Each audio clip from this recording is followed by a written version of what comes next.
ala umurid dunya waddin. Assalatu wassalamu ala al-asrafil anbiya'i wal mursalin wa ala alihi wa ashabihi ajmain. Raditu billahi rabba wa bil islami dina wa bi muhammadin nabiyya wa rasula. Rabbi zidni ilma warzuqni fahma. Bismillahilladzi la yadurru ma'asmihi syai'un fil ardi wala fis sama' wa huwas samiul basir. Bismillahilladzi la yadurru ma'asmihi syai'un fil ardi wala fis sama' wa huwas samiul basir. Bismillahilladzi la yadurru ma'asmihi syai'un fil ardi wala fis sama' wa huwas samiul basir.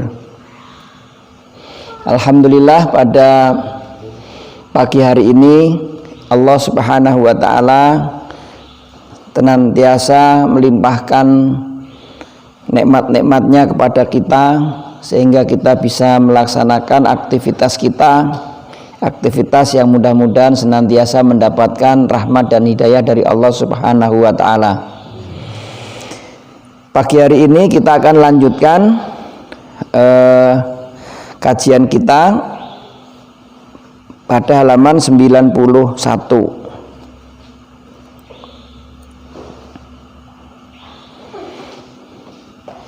Bismillahirrahmanirrahim.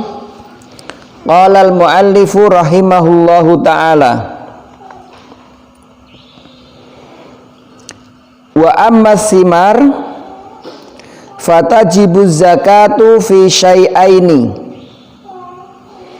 minha samratun nahli wa samratul karam wa syaraitu wujubiz zakati fiha arba'atu asya' al-islamu wal hurriyatu wal milkut tam wan nisab. Wa amma urudut tijarah fatajibu zakatu fiha bisyaraitil madhkurah fil asman. Dan adapun zakat buah-buahan, maka wajib zakatnya ada dua perkara atau dua hal. Yang diwajibkan zakat padanya adalah dua hal. Pertama, samratun nahli, yaitu buah kurma, wa samratul karmi, yaitu buah anggur.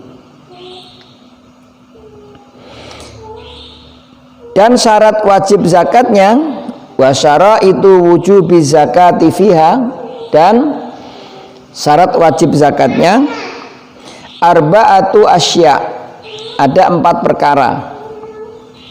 Al-islamu wal hurriyah wal milkut tam wan nisab.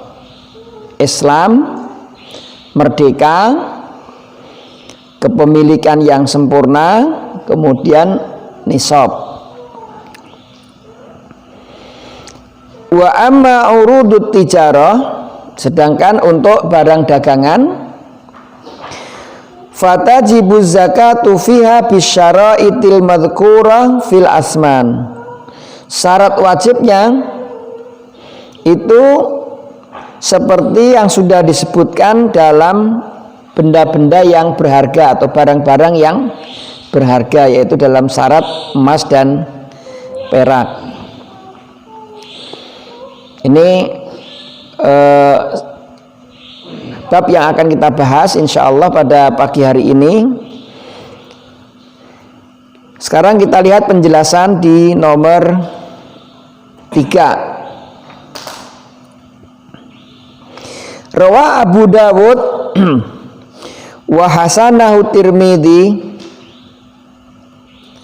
an Attab bin Ashid radhiyallahu anhu qala amara Rasulullah sallallahu alaihi wasallam ayyuhrasal inabu kama yahrusun nahlu wa tu'khadu zakatuhu zabiban kama tu'khadu sadaqatun nahli tamron. Dari Attab bin Asyid radhiyallahu an, beliau berkata, Rasulullah sallallahu alaihi wasallam memerintahkan untuk mengeringkan anggur sebagaimana mengeringkan kurma. Mengeringkan anggur sebagaimana mengeringkan kurma. Wa tu'khadhu zakatuhu zabiban. Kemudian nanti diambil zakatnya dari kurma kering. Itu kurma apa? Anggur kering. Sebagaimana diambil zakat itu dari kurma yang kering. Jadi kalau zabib itu artinya anggur yang sudah dikeringkan, kismis ya, kismis. Makanya Rasulullah SAW pernah membuat ungkapan, kamu itu hendaklah patuh, hendaklah kalian itu patuh kepada pemimpin-pemimpinmu yang taat pada Allah, walaupun dia adalah budak Habsyi yang rambutnya, kepalanya seperti kismis. Seperti kismis itu artinya rambutnya ngeriting-ngeriting gitu. Jadi tetaplah kamu itoah, patuh pada mereka kalau mereka memerintahkan kepada kebaikan.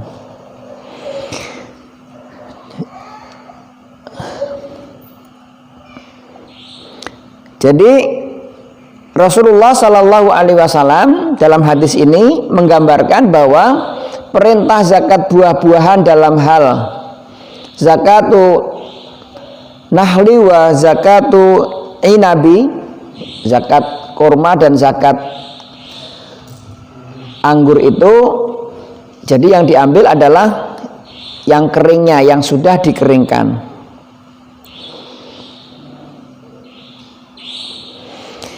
Wal harras ay takdiru ma yakunu minar rutabi tamran wa minal inabi zabiban, yaitu ukuran yang menjadikan buah kurma menjadi tamer dan buah inab, buah anggur menjadi zabib, menjadi anggur yang kering tadi. Dalam hal yang lain Rasulullah SAW pernah memerintahkan untuk memisahkan memisahkan antara an-nahlu wa tamru, dipisahkan antara buah yang basah yang masih rutab dan memisahkan kurma yang sudah menjadi tamer. Jadi dipisahkan antara keduanya supaya nanti yang diambil zakatnya adalah yang tamer tadi, yang tamer yang diambil zakatnya. Kemudian wal aslu fi wujubiha fiha qauluhu ta'ala. Sekarang yang barang dagangan, wa urutut tijarah. Qauluhu ta'ala, firman Allah Ta'ala, anfiku min tayyibati ma kasabtum. Anfiku min tayyibati ma kasabtum. Asal dari perintah Allah Subhanahu wa Ta'ala dalam zakat urudut tijarah, zakat perdagangan itu, benda-benda perdagangan itu, sebagaimana firman Allah Ta'ala, wa anfiku min tayyibati ma kasabtum, dan berzakatlah kalian dari usahamu yang baik-baik. Min tayyibati ma kasabtum, usahamu yang baik-baik. Qala Mujahid, berkata Imam Al-Mujahid, nazalat fit tijarah. Jadi ayat ini turun tentang perintah zakat tijarah, perdagangan ya. Wa qala an-Nasafi fi tafsiriha wa fihi dalilun wujubi zakati fil amwalit tijarah. Imam An-Nasafi juga mengatakan ini sebagai dalil diperintahkannya zakat perdagangan. Warawa Abu Dawud an Samurah bin Jundab radhiyallahu anhu qala amma ba'du fa inna Rasulullah sallallahu alaihi wasallam kana ya'muruna an nakhruja sadaqah minal ladzi na'uddu lil bai' wal murad bis sadaqah ay az-zakah. Bahwasanya Rasulullah sallallahu alaihi wasallam memerintahkan kami untuk membayarkan sedekah dari yang kita jadikan barang dagangan. Wal murad bisadaqah ay az-zakah. Yang dimaksudkan dalam ayat ini atau hadis ini sedekah di situ adalah az-zakah. Jadi makna sedekah ini sering digunakan di dalam Al-Qur'an, juga di dalam As-Sunnah. Itu maknanya adalah az-zakah.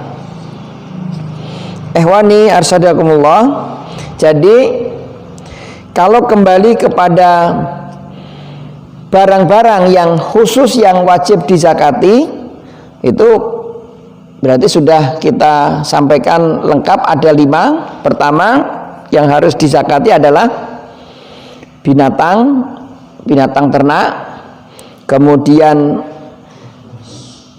benda-benda berharga ini emas dan perak. Kemudian yang ketiga adalah biji-bijian, tanam-tanaman, kemudian buah-buahan, dan yang kelima adalah barang dagangan. Ini yang nanti insya Allah pada bab berikutnya akan kita kaji tentang nisabnya, berapa yang harus dikeluarkan zakatnya ketika mencapai nisabnya. Nah, pada bab yang urudut tijarah ini syaratnya sama dengan syarat barang-barang berharga, yaitu Islam, merdeka, kepemilikan sempurna, nisab, kemudian haul.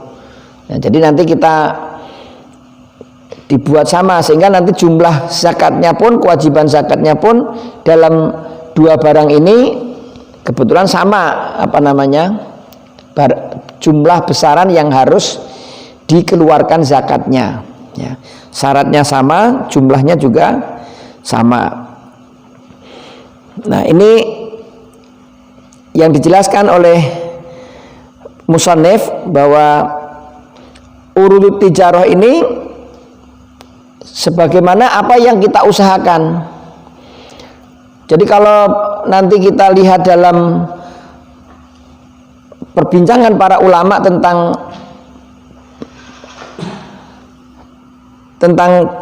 kasbu, pendapatan yang baik itu, sehingga orang-orang mukmin itu dalam hal harta apapun, nanti ada perbedaan pendapat dalam zakat ini. Misalnya nggak ketemu di ternaknya, ya dia ketemu di jumlah hartanya, biasanya begitu. Dia nggak ketemu di perdagangannya karena perdagangannya kecil, tapi tabungannya gede, dia akan ketemu di tabungannya. Pada dasarnya orang mukmin itu dalam kondisi apapun dia akan selalu mengeluarkan zakatnya, karena dia akan menghitung kewajibannya bahwa harta yang ada di dirinya itu adalah sebagian milik orang lain. Jadi orang yang beriman itu begitu. Nah, sebagai tambahan bahwa pada bulan Ramadan ini, ayol ikhwan, ada satu hal yang sangat